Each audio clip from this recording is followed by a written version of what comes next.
My rival skipped town overnight, leaving me his 5-year-old supervillain of a daughter. The kid sat down with a laptop and started pounding out code, hacking my estate's entire security system in under 3 minutes. On a whim, I posted a picture to my Instagram story. Instant dad. Picked up a stray. The supervillain vibes and genius IQ are all me, though. The result? My Ice Queen ex. The one who kicked me to the curb 3 years ago for having no ambition. Blew up my phone with 99 frantic texts before smashing her way through my front gate in the middle of the night. Leo Vance. You had a kid with someone else. 01. My name is Leo Vance. In a past life, I was a cog in a machine, a Silicon Valley programmer who coded his way into a fatal heart attack. When I opened my eyes again, I'd been reborn into the body of a trust fund baby with the same name from some cheesy billionaire romance novel. The original Leo with a lovesick puppy, utterly obsessed with the cold, calculating CEO, Victoria Sterling. He didn't just simp for her. He handed over company shares and was ultimately humiliated when she dumped him at their engagement party for being a directionless parasite, making him the laughingstock of New York's elite. The day I took over, I stomped that lovesick puppy into the ground. To hell with love. I had a 10-figure inheritance. Why wouldn't I just embrace the life of a blissfully retired slacker? So, I promptly left all the family group chats, resigned from my cushy no-show executive position, and settled in my 30-acre Greenwich estate to fish, play video games, and generally live like a 60-year-old retiree.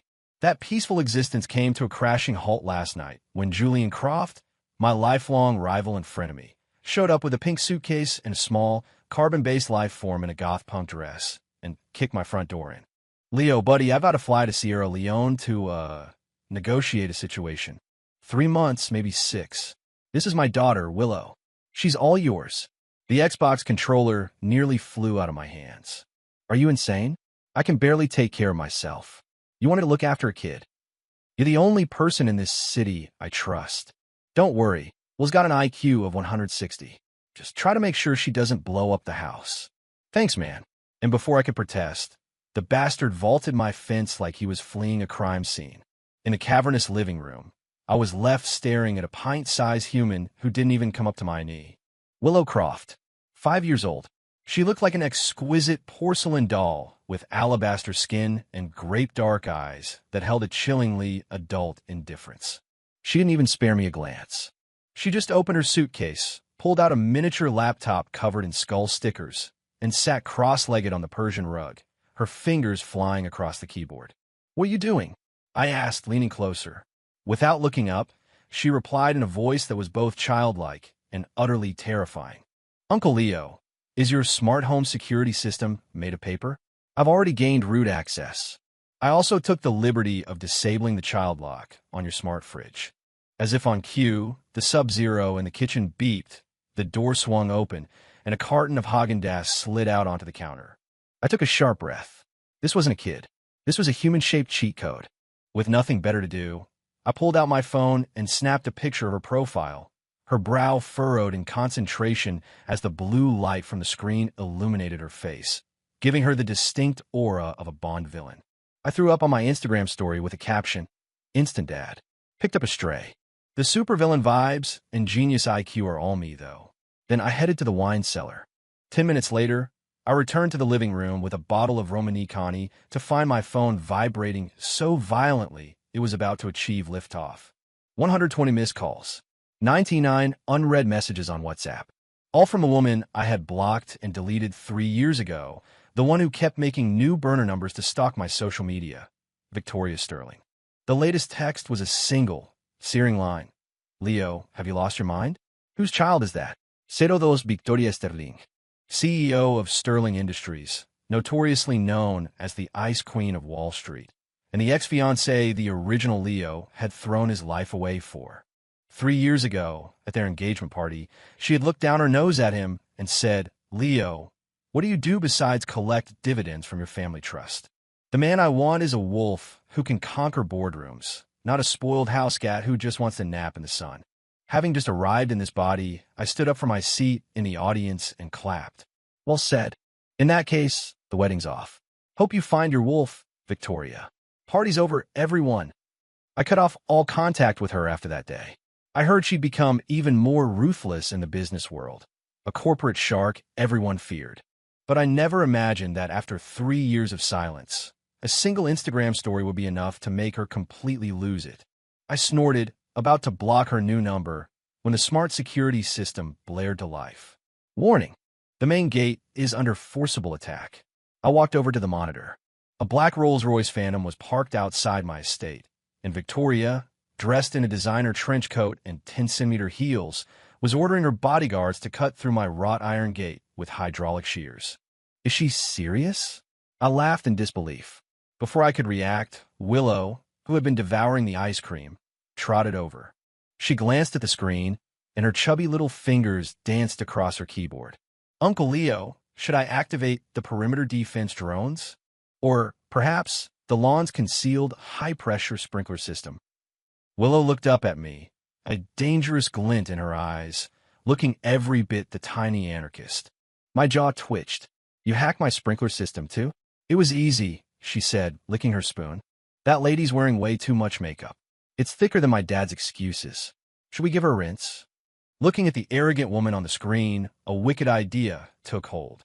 I ruffled Willow's hair. Brilliant. Sprinklers. Full blast. On the monitor, just as Victoria was about to shout another order, a dozen high-pressure sprinkler heads shot up from the lawn. Whoosh! A torrent of water, with the force of a fire hose, erupted in a 360-degree assault. Victoria's shriek of fury and shock echoed through the speakers.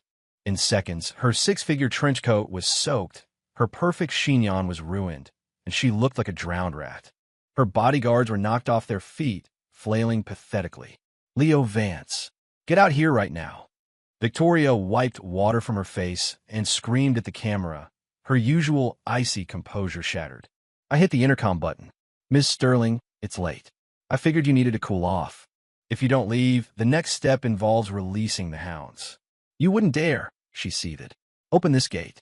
I want to see the child from your Instagram.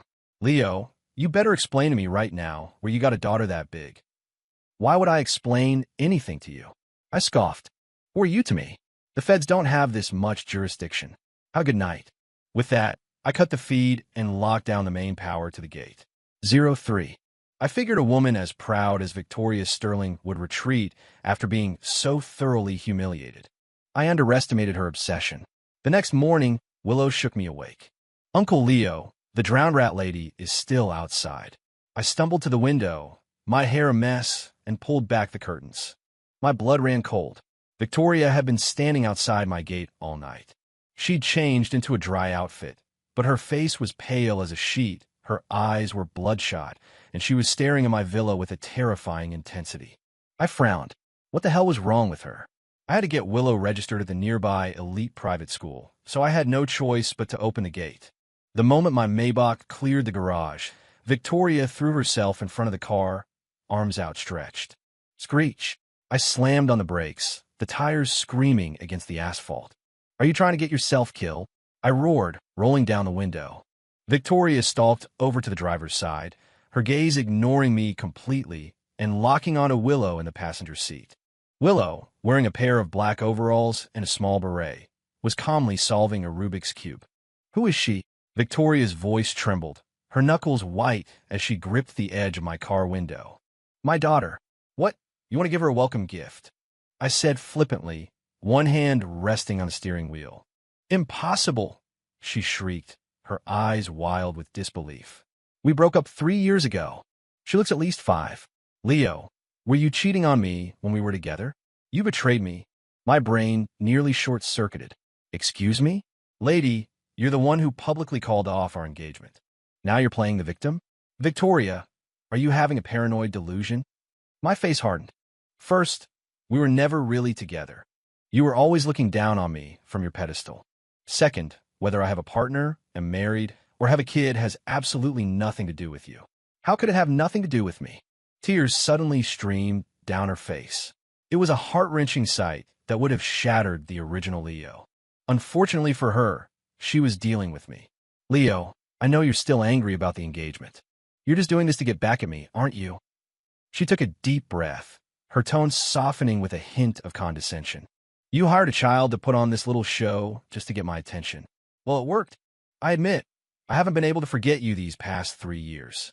If you send this child of unknown origin away, I might consider giving you another chance to pursue me. Ugh. A theatrical gagging sound came from the passenger seat. Willow tugged on my sleeve, then shot me a mischievous wink. Before I could figure out what she was up to, she turned to Victoria, her inner actress taking over. Daddy, can we go now? I think this lady's brain is broken. It might be contagious.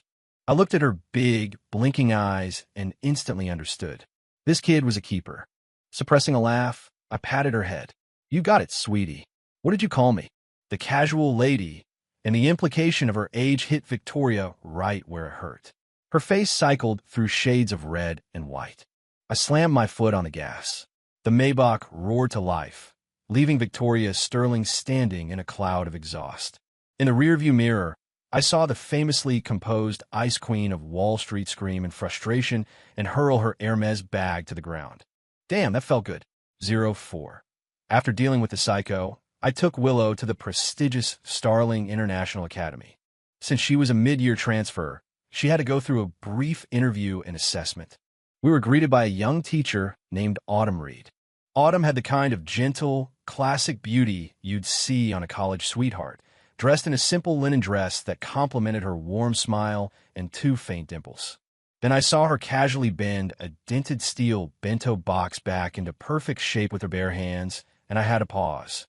Sorry about that, Mr. Vance. Confiscated from a student, it was a little bent, she said nonchalantly, then turned her kind eyes to Willow. You must be Willow Croft. Come, let's see what you know. She handed Willow a worksheet filled with basic arithmetic. Willow glanced at the paper, then at Autumn, then pulled a modified mini Rubik's Cube from her pocket. With a flick of her wrist, it clicked, and a tiny plastic dart shot out, aimed directly at Autumn's face. Willow, stop! I yelled, horrified. But what happened next left both me and Willow speechless. Without so much as blinking, Autumn raised 2 slender fingers and, thwip, neatly plucked the dart out of the air. The movement was so fluid and fast it left an afterimage. Now, little one. We don't play with projectiles at school, Autumn said, her smile never faltering as she pocketed the dart. Willow was stunned. For the first time, this fearless, high IQ little troublemaker, who viewed firewalls as mere suggestions, looked genuinely serious. She silently put her cube away, sat down properly, picked up the pencil, and filled out the entire worksheet in less than 30 seconds. She even flipped it over and solved the differential equation she'd written on the back for good measure. I'm finished, Miss Reed, Willow said, using a tone of respect I had never heard from her before. I watched from the side, completely floored. Was this some kind of alpha-recognizing alpha situation? This teacher had to be some kind of secret grandmaster. Excellent work? Autumn nodded, then looked at me. Mr. Vance, Willow is exceptionally bright. She more than meets our admission standards. She can start tomorrow. Thank you, Miss Reed. I was in absolute awe of this woman. Just as we were about to finalize the paperwork, the door to the headmaster's office burst open.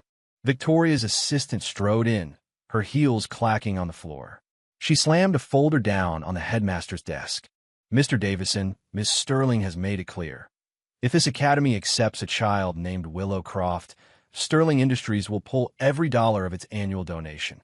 The headmaster wiped sweat from his brow and looked at me helplessly. Mr. Vance, you see, my expression turned to ice. Victoria Sterling. She was like a damn ghost you couldn't shake. Interfering with a 5-year-old's school admission? Did she really think she owned the whole city? Before I could unleash my fury, Autumn spoke up. Excuse me, miss. Are you from the Board of Education? Her voice was soft, but each word was crystal clear. The assistant, taken aback, lifted her chin arrogantly. No, I'm from the executive office of Sterling Industries. Then what are you doing in our school? Telling us who we can and can't enroll. Autumn cut her off, picking up a thick-barreled marker from the desk. In front of the stunned assistant, she snapped it in half with one hand. Crack! Ink splattered, making the assistant jump back. Starling Academy enrolls students, not corporate interests. The door is over there. Please see yourself out, Autumn said, smiling sweetly as she pointed. I was mentally giving her a standing ovation. So cool. That contrast was everything. The assistant, trembling with rage, pointed a finger at me. Don't get cocky, Leo Vance. Miss Sterling is already running a full background check on this brat. You think you can fool her with some random kid? She said she will never let you get away with this. I frowned. Fool her? What was I trying to fool her about? A bad feeling told me that Victoria's paranoid mind had already cooked up some insane, dramatic backstory. 05. That night, I got confirmation of just how insane Victoria's dramatic backstory was. I was in my study with Willow, hacking a foreign government firewall as a little bedtime game when my phone rang. It was an unknown number. I answered, and a low male voice came through the line. Mr. Vance, this is Mickey, a private investigator. Miss Sterling hired me for a 7-figure sum to look into Miss Willow Croft's background. I raised an eyebrow. This PI had some interesting professional ethics, calling me to report on his own investigation. And what did you find? I asked, leaning back in my chair. Mr. Vance, please don't be alarmed, Mickey said, his voice dropping to a conspiratorial whisper. I found that 5 years ago, Miss Sterling underwent a procedure abroad to have several of her eggs cryogenically frozen. There was a fire at the clinic, and some of the records were lost. Miss Sterling, she is now thoroughly convinced that you stole her eggs and hired a surrogate to have that child. Uff, the sip of tea I'd just taken sprayed all over my monitor. You gotta be kidding me. I shouted. Stole her eggs? Hired a surrogate? Did Victoria get dropped on her head as a child? She should be writing bad science fiction, not running a company. Mr. Vance, she's highly emotional right now. She's already acquired a hair sample from Miss Croft and is sending it for DNA analysis. If all goes as she expects, he trailed off. Expects my ass. I snapped, hanging up the phone. What kind of ridiculous soap opera plot was this? Willow was Julian's kid. How could she possibly be related to Victoria? Even with a DNA test, it would be impossible. Wait, a thought struck me, and a cold sweat broke out on my back. Julian Croft, that unreliable bastard. He was traveling internationally around 5 years ago, and he was always a wild card, walking a fine line between genius and maniac. Could be. I whipped my head around to look at Willow, who was now asleep, snoring softly with her head on her tablet. Her profile was almost unnaturally perfect. The pale skin, the aristocratic nose, and if I had to admit it, that air of cold, arrogant indifference she had was disturbingly similar to Victoria's. Oh, hell no. I buried my face in my hands. The world had gone completely mad. If Willow was actually Victoria's biological daughter, my instant dad situation was about to turn into a bitter custody battle. As my mind reeled, the estate security alarm shrieked again. Leo Vance.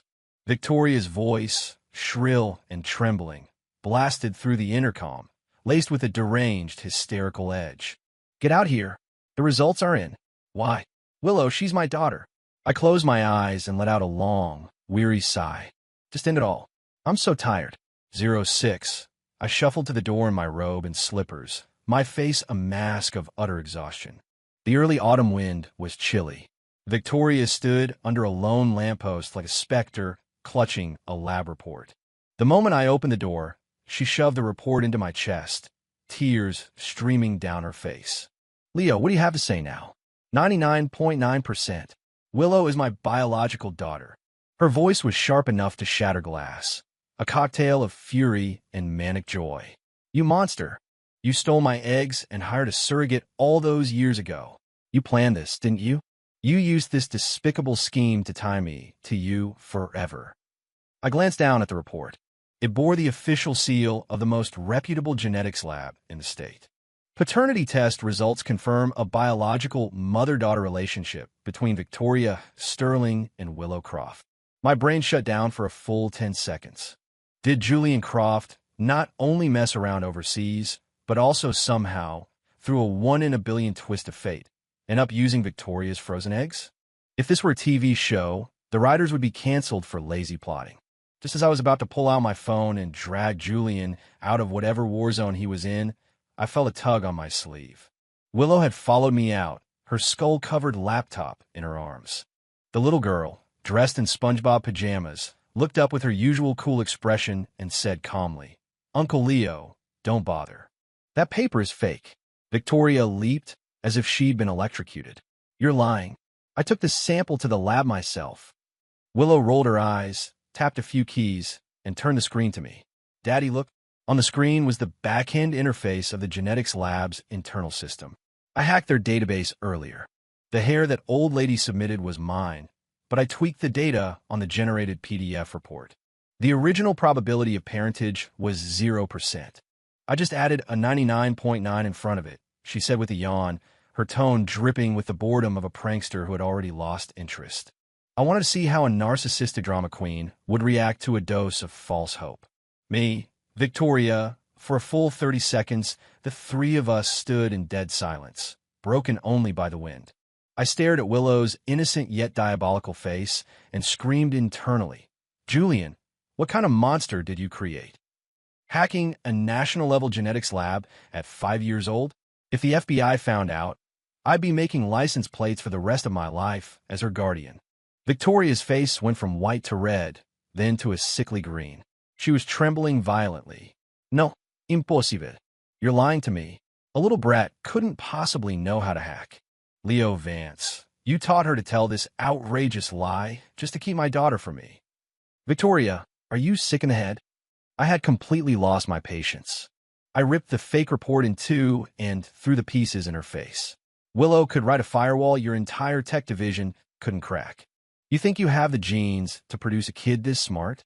I'll say it one last time. Her last name is Croft, not Sterling and not Vance. Get off my property before I have you arrested for harassment." With that, I scooped Willow up, spun around, and slammed the villa door shut, killing the main power for good measure. From outside, Victoria's broken scream tore through the night. "Leo Vance, you just wait.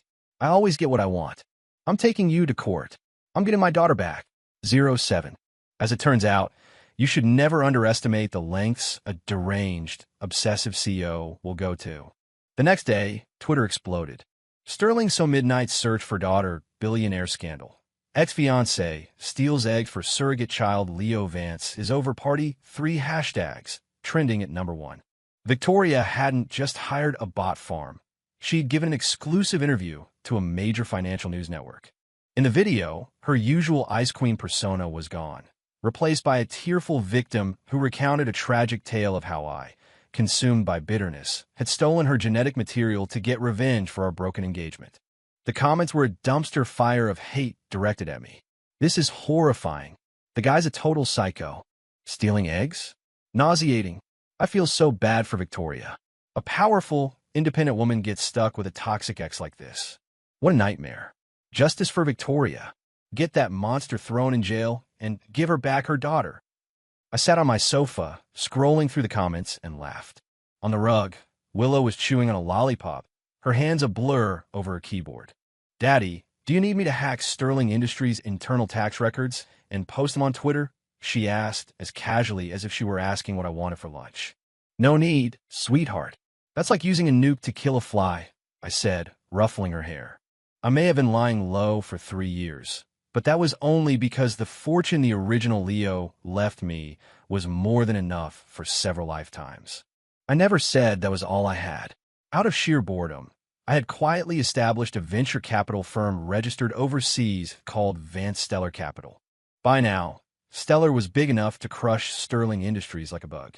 I picked up a separate, encrypted phone and dialed my #1 guy, a Wall Street shark named Shane. "Boss, you're finally back from the dead."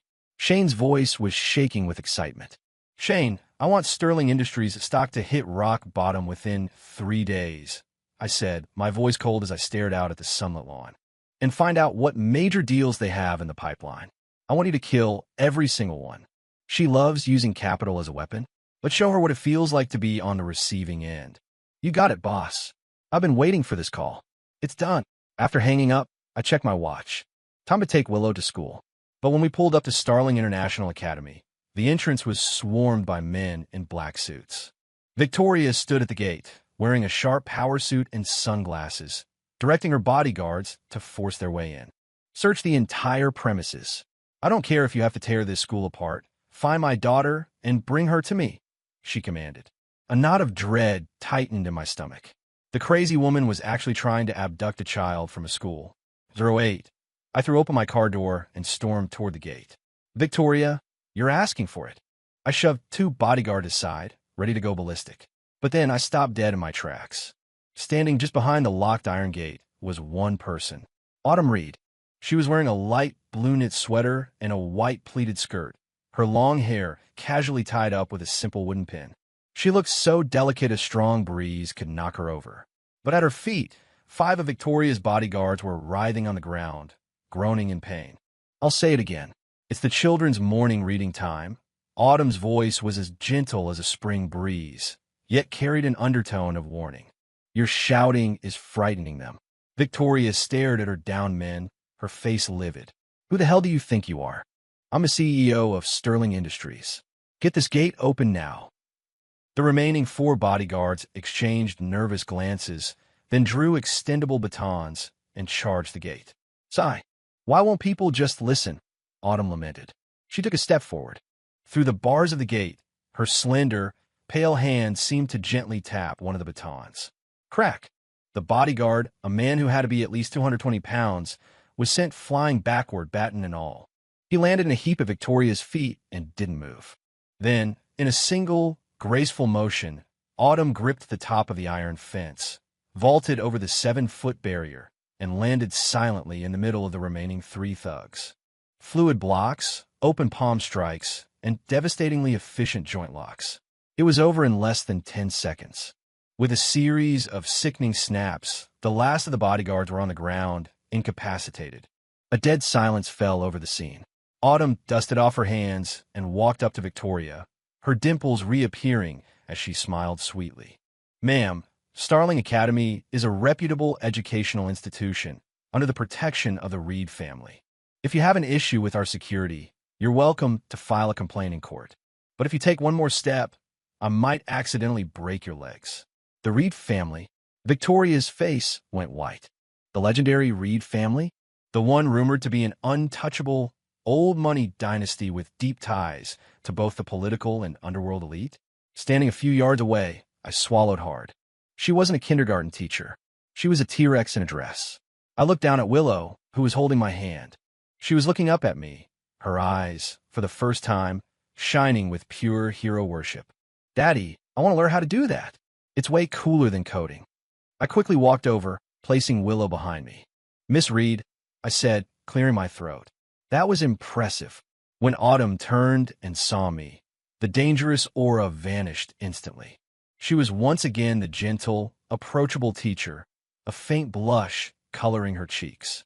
Mr. Vance, good morning. I hope I didn't frighten Willow, she said, fidgeting with the hem of her sweater. I glanced at the bodyguard at her feet, who was currently foaming at the mouth with several broken ribs, and my eye twitched. Not at all. Willow thought you were very poised. Victoria watched the 3 of us, looking for all the world like a happy family, and the jealousy and rage finally broke her. Don't get so smug, Leo. You think cozying up to the Reeds will save you? She snarled, her eyes burning with a mad fury. My legal team has already filed a lawsuit against you for theft of genetic material. I'm going to destroy you. I shot her a cold look. Victoria, a piece of friendly advice. You might want to check your phone. 09. Victoria froze, then instinctively pulled her phone from her designer bag. The screen lit up with an incoming call from her executive assistant. Ms. Sterling, it's a disaster. The stock plunged the second the market opened. It hit the circuit breaker in 10 minutes. Vance Stellar Capital out of Wall Street initiated a massive short sell, and it triggered a panic. What? Victoria cried out. Stellar was supposed to be in talks with us for our Series C funding. Why would they short us?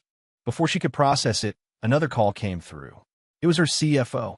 Mom, the banks are freezing our credit lines. They're saying our risk assessment profile has changed, and they're refusing to issue our next loan. Our cash flow is about to dry up. Ms. Sterling, we lost the bid for the Southside Development Project. Some shell corporation from overseas outbid us by a mile. Ms. Sterling, the flood of bad news was like a series of explosions, leaving her staggering. If she hadn't been leaning against the Rolls-Royce, she would have collapsed. How is this possible? She whispered in disbelief. Sterling Industries was a multi-billion-dollar empire. How could it be facing total collapse in under an hour? She snapped her head up, her eyes locking on me. and for the first time, I saw fear in them. It was you. Leo, you did this, didn't you? I shrugged. You give me too much credit. I'm just a lazy trust fund baby, remember? I guess what goes around comes around. You're lying. Her voice was shrill. Who else would come after me like this? Leo, what have you been doing behind my back all these years? Your biggest flaw, Victoria, is your arrogance, I said, taking Willow's hand and walking toward her. I looked down at the woman who had once seemed so untouchable. You thought I loved you because I was a fool? You thought I disappeared for 3 years because I was a failure? The truth is, I just realized wasting my time on a heartless person like you wasn't worth it. I pulled a folded paper from my pocket, a copy of the real DNA report Willow had printed for me, and flicked it at her. Open your eyes and read. This is the real report. Probability of parentage, 0%. Conclusion, exclusion. Willow has no biological connection to you or me. That 99.9% report? My daughter thought you were annoying, so she hacked the system and changed it for fun. The edge of the paper cut a thin line on her cheek. She trembling picked it up. As her eyes scanned the results, she froze as if struck by lightning, her pupils contracting in shock. Changed it for fun. Victoria choked out, as if she'd heard the most absurd joke in the world. No, it can't be. You're still lying. You forged this to get rid of me. Not only is that report real, a cool, lazy voice drawled from behind us. A flashy, hot pink Aston Martin skidded to a stop. The door flew open, and a man in a floral shirt and a thick gold chain, tanned to a deep bronze, hopped out. He took off his sunglasses, flashing a brilliant white smile. Leo, my man. I wrapped things up early and came straight back. Julian Croft strode over, swept Willow into a huge hug, then turned to Victoria with a smirk. Miss Sterling, allow me to introduce my daughter, Willow Croft. As for her mother, Julian dragged out the words. Let's just say she's a woman who is kinder than you, richer than you, and would never publicly humiliate a man at his own engagement party. This whole claiming my long-lost daughter act is really pathetic, don't you think? 10. Victoria stared daggers at Julian. Julian Croft? Who the hell are you to be part of his little act? She screamed, her beautiful face twisted with humiliation. Do you really think finding some random guy to play this brat's father will make me back off? I'm telling you, as long as I'm breathing, neither of you will have a moment's peace. The word brat set Julian off. He might be a goofball, but he was fiercely protective. The smile vanished from his face. He took a step forward, his 6'2" frame casting a menacing shadow over her. Ms. Sterling, has being a corporate tyrant rotted your brain? Keep calling my daughter names, and I swear I'll rip your tongue out. He scoffed, then pulled a small, official-looking booklet from his pocket and threw it at her. Read it and weep. That's my daughter's birth certificate and a notarized copy of our paternity test. Her mother's name is right there in black and white, Dr. Thorne. She's one of the top cryptographers at the NSA. A single strand of her hair is worth more than your entire miserable life. Who the hell do you think you are, trying to claim my kid? At the name Thorne, I felt Willow, whose hand was back in mine, roll her eyes and mutter, that workaholic barely remembers she has a daughter. Victoria looked at the birth certificate, and all the strength seemed to drain out of her. If she could have deluded herself into thinking I was lying, this concrete proof, along with Julian's face, which, despite the tan, was a clear mirror of Willow's, shattered her last shred of denial. No, this can't be real, she whispered, clutching her head, her pride crushed into dust. Just then, the sound of sirens grew louder. 3 police cruisers screeched to a halt in front of the school. Several uniformed officers got out and walked directly toward Victoria. Victoria Sterling, the lead officer said, flashing a badge. We're with the SEC's White-Collar Crime Division. We've received a detailed, anonymous tip, complete with extensive digital evidence, implicating Sterling Industries in massive tax evasion, securities fraud, and multiple counts of illegal anti-competitive practices. Please come with us. Anonymous tip. Victoria shrieked, her head snapping up to glare at me. It was you, wasn't it? You're not just bankrupting my company. You're trying to send me to prison. I held up my hands in mock innocence. Now, Miss Sterling, you got me all wrong. I'm a law-abiding citizen. Hacking is way above my pay grade. I glanced down at Willow. The little girl was dutifully tucking her skull-covered laptop in her backpack, wiping her hands with an air of mission accomplished before giving me a beatific smile. Some people just dig their own graves, lady, Willow added in her sweet, childish voice, delivering the final blow. An officer snapped a pair of handcuffs on Victoria's wrists. As they led her to the car, she suddenly twisted around, her wild eyes fixed on me and Autumn standing side by side, and let out a chilling, hysterical laugh. Leo Vance, you think you've won? I'll get you for this. I'll haunt you from my grave.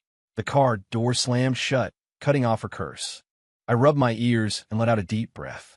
Finally, the psychodrama queen was officially off the air. 11. After the circus left town, a welcome quiet settled over the school entrance. Autumn gently patted Willow's head, then turned to me with a smile. Mr. Vance, I'll take Willow from here. Don't you worry. Thank you, Miss Reed, for everything. I looked into her eyes, which seemed to hold all the warmth in the world, and my heart did a little flip. Who knew such a gentle soul was hiding the spirit of a warrior? As Autumn led Willow into the school, Julian threw his arms around my neck like an octopus. Now, I missed you, man. You have no idea what I've been through, fighting with warlords over mineral rights. It was hell. I pried his arm off me. Get off. I thought you said 3 months. What are you doing back after one? Julian looked sheepish. Well, Willow's mom had a rare moment of mercy and unfroze my bank accounts. I couldn't take another day of being hunted, so I bailed. I rolled my eyes, uninterested in his chaotic family drama. Fina, you have your daughter back. Now get your stuff out of my house. No way. Julian latched onto my leg. Leo, my condo association cut off my water and power for unpaid dues. Besides, Willow called you daddy. You can't just throw your adorable goddaughter out on the street, can you? You're a Croft. How can you not afford your condo fees? I asked, shocked. He sighed, looking wistfully at the sky. My old man tried to force me into an arranged marriage, so I walked out with nothing but the clothes on my back. I'm a penniless man, Leo. You'll have to take me in. I looked at his punchable face and let out a cold laugh. Penniless? Julian, did you not hear who just tanked Sterling Industries? He blinked. Vance Stellar Capital. So, there's some notorious Shark Tank on Wall Street. Super mysterious. Wait a minute. His eyes widened in horror. He pointed a trembling finger at me. Vance Stellar. Leo Vance? Oh my God. Don't tell me that bloodthirsty VC firm is run by you. The king of slackers? I calmly adjusted my cuffs and patted his shoulder. The one and only. So, if you want to stay at my place, rent is $100,000 a month. Plus child support and emotional distress fees. Let's start with a $5 million deposit. Julian dropped to his knees, clutching my leg even tighter and wailing, Dad, from this day forward, you are my father. Willow calls you daddy, I'll call you dad. It's not weird. 12. Sterling Industries collapsed. Victoria Sterling was indicted on multiple federal charges and was facing a long time in prison. The once untouchable queen of Wall Street had lost everything to her own paranoia and greed. The original Leo could finally rest in peace. My quiet, retired life was back on track, except it wasn't. My estate now housed a freeloading Julian and a tiny master hacker who considered taking down global servers a fun after-school activity. And I was facing the biggest challenge of my life. I was completely, hopelessly falling for Autumn Reed.